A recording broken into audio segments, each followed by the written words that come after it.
안녕하십니까. 대한민국 환경조경대전 올해의 주제는 포용도시입니다. 포용도시가 무엇이고 포용도시에 대한 저희들이 생각을 정리해 보았습니다. 저희 조는 곤다의 김예진, 김준우로 구성되며 저는 발표자 김준우입니다. 먼저 목차를 소개해 드리겠습니다. 첫 번째로는 포용도시 배경에 대해서 이야기하며 두 번째로는 현재 이슈에 대해 알아보았습니다. 마지막으로 저희들이 생각하는 포용도시에 대해 이야기하며 발표를 마무리하겠습니다. 현재 우리나라는 청년 실업, 저출산, 초고령화, 1, 2인 가구 등의 사회 현상이 지속되고 있습니다. 이러한 변화를 통해서 점차 세분화 및 다양화되고 있습니다. 개개인의 차이로 인한 사회적 약자층이 생기고 공간적인 호용에서 차별이 생겨나기 시작했습니다. 즉, 사회적 배제가 발생하고 참여의 배제가 발생하며 자원이 불균등이 배분되는 것입니다. 이 사회 속에서 포용도시는 필요합니다. 개개인이 모여 다양한 사람들과 함께 살아가는 도시를 포용도시라 합니다. 포용이란 단어의 의미는 사회나 집단에 속한 사람들이 타인을 너그럽게 감싸주거나 받아들이는 것입니다. 그리고 이를 영어로 번역하면 톨레랑스가 됩니다. 포용도시에서 사용하는 포용성은 톨레랑스의 의미보다는 포괄성 개념에 더 가까우며 이를 이해하기 위해서는 사회적 배제의 개념을 동원할 필요가 있습니다. 그렇다면 포용도시란 무엇일까요? 2012년 UN 헤비타트에서는 의사결정 과정과 도시 통치 체제의 민주성을 강화하고 사회적 약자의 참여를 확보하는데 초점을 맞추며 포용도시를 모든 사람이 재산, 성별, 연령, 인종, 종교에 상관없이 도시가 제공해야 할 기회들에 생산적이고 긍정적으로 참여할 수 있는 권능을 가지고 있는 장소로 정의되었습니다. 우리나라 서울시에서도 도시정책의 방향을 포용도시로 전환하고자 포용도시를 시도하고 있습니다. 서울시에서는 포용도시를 사람, 공간, 거버넌스라는 세 가지 차원에서 접근하였습니다. 포용도시에 대해서 마인드맵을 만들어 보았습니다. 먼저 포용도시는 지속가능한 개발과 관련 있는데 미래세대의 원칙, 자연보호의 원칙, 시민참여의 원칙, 사회형평의 원칙, 자급경제의 원칙을 적용시키며 미래지향적인 모습을 띄어야 합니다. 다음으로 사람에 대해서는 사회적 배제된 사람들을 포용시켜야 하며 공간들은 보편적으로 접근 가능해야 합니다. 시민이 참여, 소통 등을 이뤄나갈 수 있는 거버넌스가 되어야 합니다.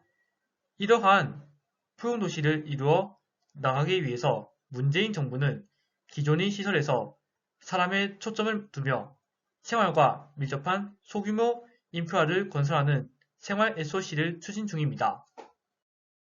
두 번째로는 포용도시 현재 이슈에 대해 조사해 보았습니다. 배제 없는 포용도시를 만들기 위한 서울시 이야기를 동영상을 통해 알아보겠습니다.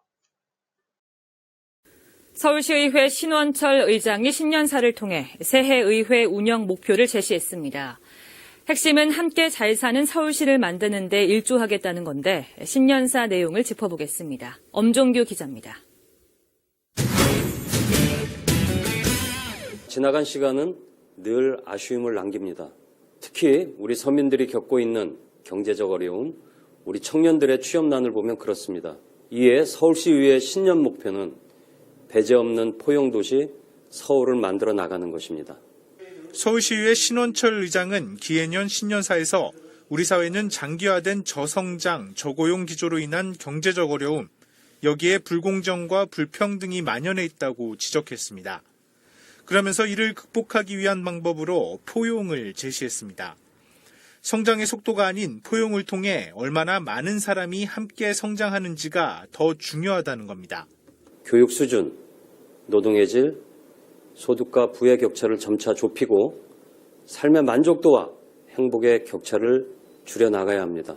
성장은 지속 가능한 성장일 때에만 의미가 있고 지속 가능성은 많은 사람들이 고루 행복할 때 지켜낼 수 있습니다. 새 서울시의회 운영 목표인 배제 없는 포용도시 서울을 실현하겠다는 의지는 올해 서울시 예산안에 담겨 있다고 설명했습니다. 누구나 누릴 수 있는 복지, 즉 보편적 복지를 확대함으로써 포용도시로서의 기틀을 마련하겠다는 겁니다.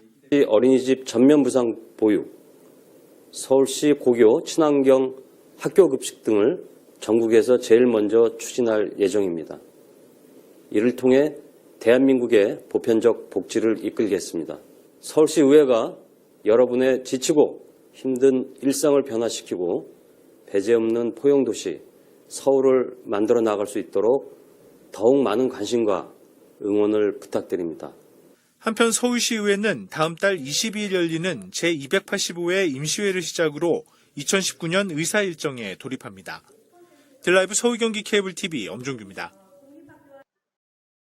지난 3일 구글이 발표한 공동체 이동 보고서에 따르면 3월 27일부터 29일까지 한국인이 공원 방문은 코로나19 확산이 본격화된 1월 3일부터 2월 6일까지 평균치보다 약 51% 증가한 것으로 나타났습니다. 사람들이 공원을 찾은 이유는 무엇일까요? 각 전문가들의 의견을 들어보면 다양한 상황에서 공원이 가지는 포용성을 주장하는 의견이 많았습니다. 강준석 교수는 코로나19과 같은 위기 상황에서 한국 공원 방문율이 51% 증가한 이유를 4가지로 뽑았습니다. 첫 번째는 면역력과 관련한 부분입니다. 신체의 면역력을 높이기 위해 가까운 공원을 나가거나 등산, 일광욕 등의 활동 비율이 늘어났다는 것입니다. 두 번째는 사회적 거리 두기 운동, 재택근무 등 코로나19 발생 후 변화한 사회 행태의 변화입니다. 공원은 실내 공간과 다르게 오픈 스페이스 성격을 갖고 있습니다. 외부로 나가는 것에 대한 두려움을 가지고 있지만 넓은 공간에서 운동 등의 활동을 하며 사회적 거리 두기를 제한적으로 할 수 있다는 의식이 반영되었습니다. 세 번째는 계절 변화에 따른 개화 시기와 관련이 있습니다. 장기적으로 이어진 사회적 거리 두기 운동으로 시민들의 피로도가 극히 증가하여 기온의 상승 및 개화 시기 등의 요인이 외부 활동을 자극하는 중요한 심리적 요소로 작용한 것입니다. 네 번째는 공원이 긍정적인 효과들을 시민들이 충분히 인지하고 있기 때문이라는 분석입니다. 이진욱 교수는 오픈 스페이스 형태의 공원이 안전지대라고는 볼 수 없지만 공원이 제공하는 심리적 안정감에 주목해야 한다며 언급하였습니다. 다음은 사회현상에 따른 1인 가구 현황입니다. 시간이 흐를수록 사회가 변해 핵가족의 형태에서 1인 가구, 2인 가구 등 다양한 주거 형태가 생겨나기 시작했습니다. 이는 2011년 기준이 세계 1인 가구 비중으로 시작해서 국내에서는 1990년부터 2020년까지 1인 가구, 2인 가구의 비중이 점차 늘어나기 시작했다는 것을 보여줍니다. 이러한 사회 변화들에 따라 생겨나는 다양한 현상들을 주목하여 대한민국 조경대전에서는 포용도시에 대한 다음과 같은 출품 부문들이 제시되었습니다.